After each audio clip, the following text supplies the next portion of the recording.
Les gens disent, mais on ne connaît ni l'heure, ni le jour. Oui, l'Église connaît l'heure et le jour. Il reviendra un samedi à minuit le Christ. Ça va encore faire bouger les gens en disant, mais qu'est-ce que ce prêtre raconte? Je vais vous expliquer, laissez-moi vous expliquer. C'est que dans l'Évangile, quand le Christ est ressuscité, il est ressuscité le dimanche. Donc le premier jour de la semaine. Le premier jour de la semaine, c'est aussi le 8e jour de la semaine. Et le chiffre 8 symbolise quelque chose de nouveau. C'est la nouvelle création. C'est quelque chose qui reprend. La nature ressuscite, renaît. Et quand vous allez remarquer dans l'Évangile, le Christ n'apparaît que le dimanche. Quand Thomas n'est pas là, le Christ ne lui apparaît pas le lendemain, le lundi ou mardi, mercredi. Il attend, on dit 8 jours après, il apparaît à Thomas. Les disciples d'Emmaüs, c'est le dimanche soir. Donc vous voyez que le Christ apparaît toujours le dimanche. Et quand Saint Jean est sur l'île de Patmos, il dit, le premier jour de la semaine, je me tenais à Patmos, que le Seigneur vint vers moi. Ensemble, comprendre que l'apparition du Christ n'a lieu que le 8e jour, qui est le dimanche, donc samedi minuit, à minuit. Alors, les théologiens pensent que, puisqu'on l'appelle le jour du Seigneur, comment voulez-vous que le Christ revienne un autre jour qui ne soit pas son jour à lui?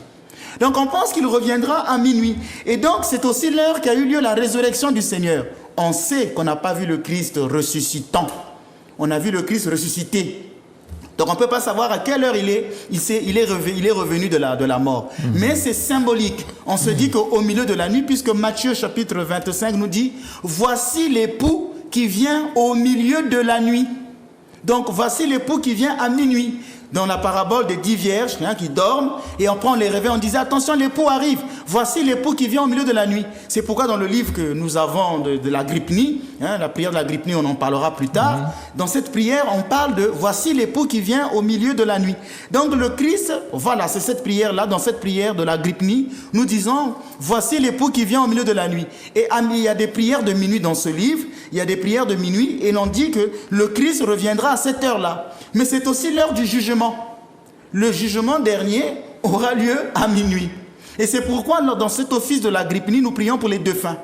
Parce que nous pensons que comme le Christ viendra juger les vivants et les morts, les livres seront ouverts, les actions de chacun seront examinées.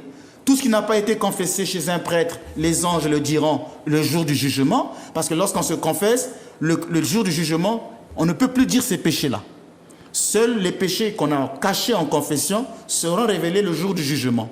Alors, c'est donc l'heure du jugement. Et nous prions pour tous ceux qui sont morts, pour que le Seigneur leur apporte la paix. Donc, à minuit, nous faisons une prière aussi pour les défunts. Mais en priant pour le défunt, nous prions pour notre propre mort. Pour que quand le Christ viendra nous juger, qu'il ne puisse pas nous condamner. Donc, il y a cet aspect de cette prière de minuit. C'est aussi l'heure du combat spirituel.